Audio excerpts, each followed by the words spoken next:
We are with Martha Joynt Kumar, the Director of the White House Transition Project and a Professor Emeritus of Political Science at Towson University. Now, you do a lot of research on interactions between the President and the press corps. How, big picture, how has that changed over time? Are presidents these days more or less accessible, or just accessible in different ways? I'd say accessible in different ways, that a president is going to use whatever resources there are at the time that he's in office. And so you'll find that, say, during Ronald Reagan's administration, that you had 3 television networks, and they were news oriented. And so he did nighttime East Room press conferences. And so he had, by this time, 7 3/4 or more into his administration, that he had almost 45 press conferences, and of those 30 were nighttime Eastern press conferences, whereas Presidents Clinton, George W. Bush, and Obama have only had 4 of those sessions. And part of that is the networks are now entertainment oriented. So they're going to use whatever resources they like, but that are there, but also what fits their style. So President Obama, for example, does interviews. He's had more interviews than Bush and Clinton combined.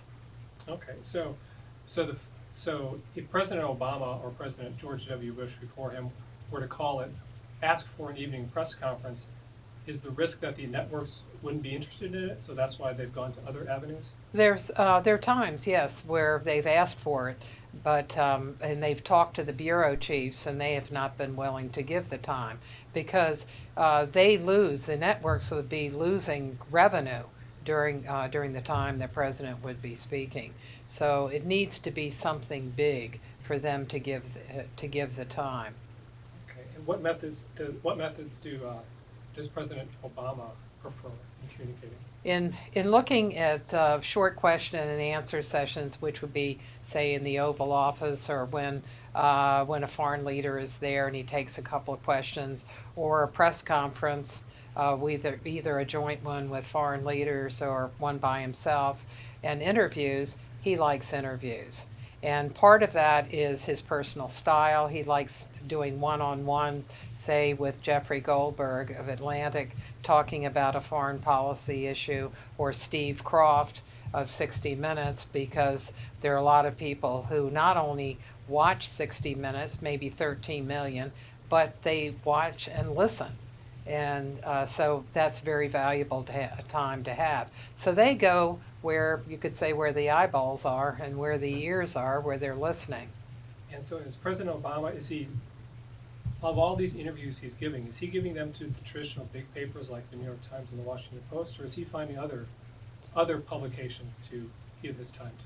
He's finding a variety of ones where, if there's a particular issue like Trade Promotion Authority, when that came up, he did interviews with local anchors, television anchors in cities where there were undecided members of Congress, particularly undecided House members.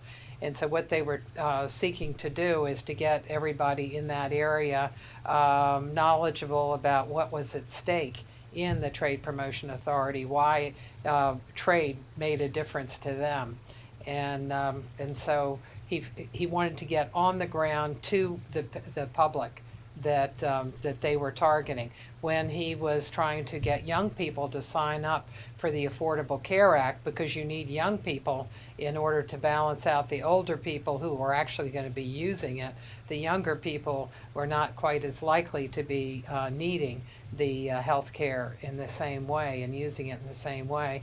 Then he went to Zach Galifianakis, for example, in Between Two Ferns, or Glozell in his Google Hangouts. So they figure out where are the resources where you can get to the public, which is the same as earlier presidents, whether it was FDR using radio, or President Eisenhower using television by putting his press conferences on television. And Kennedy did the televised news conferences live.